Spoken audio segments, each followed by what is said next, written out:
pousse un peu là. Ouais, peut-être Ouais, un voilà, petit un petit peu. peu. Un petit peu, non. Mais pas trop En fort. débarquant sur l'île de Groix, j'ignorais la tournure qu'allaient prendre les événements. Comment affirmer et prévoir avec certitude et précision ce que réserve l'avenir?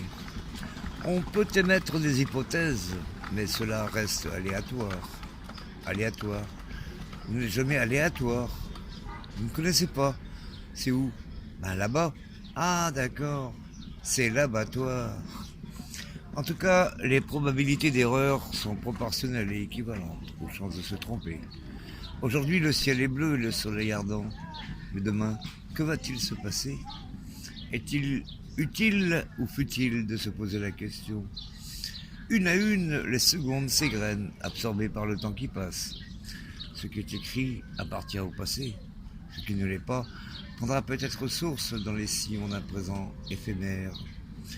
Au-delà des convictions que certains semblent posséder, un vent léger agite les feuilles des érables situées près de l'église. Quelques touristes attardés, dotés d'une casquette multicolore, traversent le bourg, à petits pas silencieux, mais réguliers. La terrasse que j'occupe me procure une bouffée d'ombre, de fraîcheur et de vivalité, à cheval entre la vivacité et la vitalité. La 15 heures sonne. Il y a 1 heure environ, une galette de blé noir, une crêpe au froment, une bolée de cidre ainsi qu'un thé noir m'ont été offerts par la cousine de la patronne. La maison bleutée, puisque c'est ainsi qu'elle a été baptisée, rouvrira à 16h30. La 3e journée de septembre sonne le glas des vacances. Quelques rescapés se promènent, en quête d'une quelconque activité. Vont-ils à la messe ou à la plage? Ne leur ayant pas posé la question, je préfère ne pas m'étendre sur le sujet, par crainte de sombrer dans l'absurde et le ridicule. L'horizontalité de la table étant perpendiculaire à la verticalité de mon stylo, je me contenterai de dire que demain n'est pas loin, mais qu'aujourd'hui n'est pas fini. Faut-il être philosophe ou schizophrène pour faire état d'un tel constat? Et la question est-elle en adéquation avec le processus qu'elle entraîne? Un peu de sérieux, s'il vous plaît, merci. La relance économique influe-t-elle sur le climat social? J'avoue qu'en ce moment, je m'en fous un petit peu. Et vous? Vous allez bien? Tant mieux.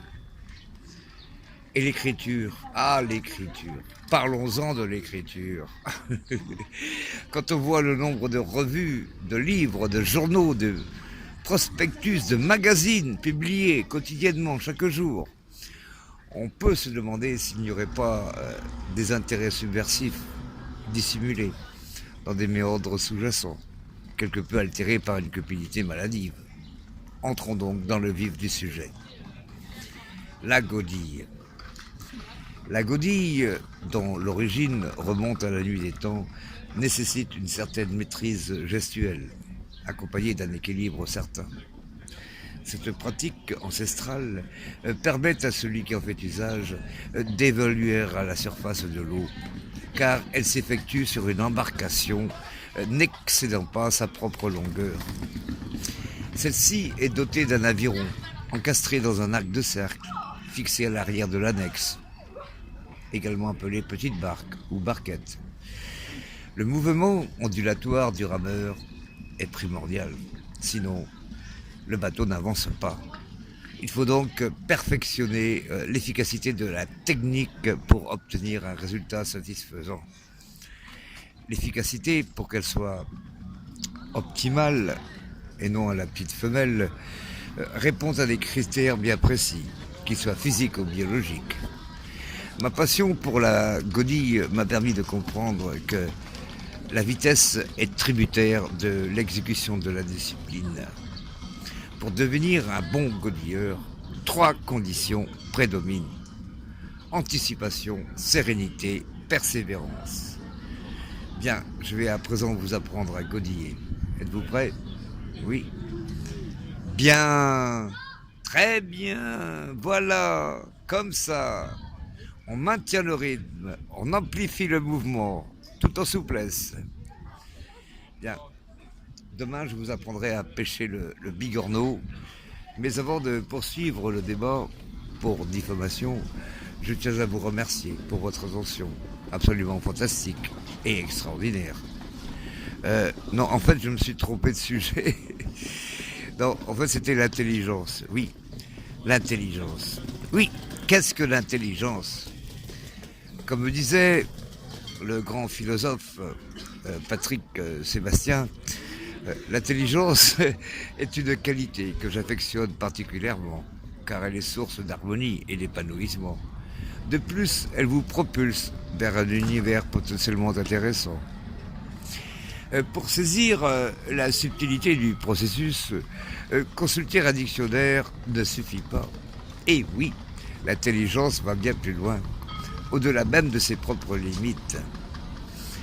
La spontanéité extralucide qu'elle implique permet en effet de développer une sensibilité relativement incommensurable, car le cerveau est composé de particules, de molécules et de cellules, qui avancent ou qui reculent. Néanmoins, celles-ci peuvent être bousculées, voire altérées par des événements imprévus. Il faut donc les contrer, sinon c'est la cata. Et là, c'est pas marrant. Ouais, c'est pas catamaran non plus. Et voici le sujet suivant, bien sûr. J'ai nommé le... Non. Ah oui, la mémoire. En fait, il existe plusieurs formes de mémoire. Je pense notamment à la mémoire ancestrale, la mémoire populaire, la mémoire sélective et bien sûr la mémoire interactive. Non, radioactive, non. Électroactive non plus. Ah non, rétroactive. Oui. Par souci de clarté et de clairvoyance, je m'abstiendrai de les citer toutes, car elles sont vraiment trop nombreuses, et cela nuirait à la qualité ainsi qu'à la concision de mon texte. Ah oui, j'allais oublier de préciser que la mémoire peut parfois jouer des mauvais tours quand elle... en tout cas, l'absence de mémoire est ce qu'on appelle le trou noir. Et c'est troublant. Comme me disaient les trouvères, c'est les troubadours. Ils trouvèrent ça drôle, j'ai trouvé ça lourd. C'est le trouble. Le trouble, ouais c'est bon, on a compris. Car c'est dans l'oubli que l'on se souvient. Souvenir, souvenir, disait la chanson. Il faut laisser les sous venir. Tiens, voilà un sou. Tiens, tiens, voilà un sou. Tiens, ouais, on a compris, un soutien. Bref. Étoile, étoile, étoile terrien. Qui es-tu, terrien? Terrien. Terrien qu'un terrien, terrien. Tu crois ce terrain le tien? Mais c'est lui qui te tient. Tiens, voilà ta part. Tiens, t'appartiens à la terre et non le contraire. Et oui, terrien. Sans la terre, terrien. Terrien qu'un terrien. Comment? On a volé nos terres. Oh là là! On a volé nos terres. Allons voir le notaire. Et ça, il le notèrent. Comment? Voltaire? Ce serait Voltaire. Oh là là! Alors là, il serait Voltaire. En le voyant, ils virent Voltaire. Ils étaient, comment dire, survoltés et se jetèrent sur Voltaire. Non, ce n'était pas un céter perdu, loin de ces terres. C'est terminé? Non, non, c'est hermétique. Était-il sur ces terres ou sur ces terres?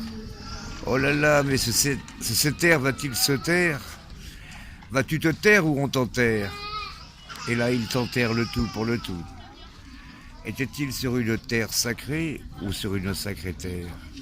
Eh oui, la terre a des secrets. Et la secrétaire, il y a parfois des mots qui finissent par terre. Je pense notamment aux parlementaires, aux presbytères, bref.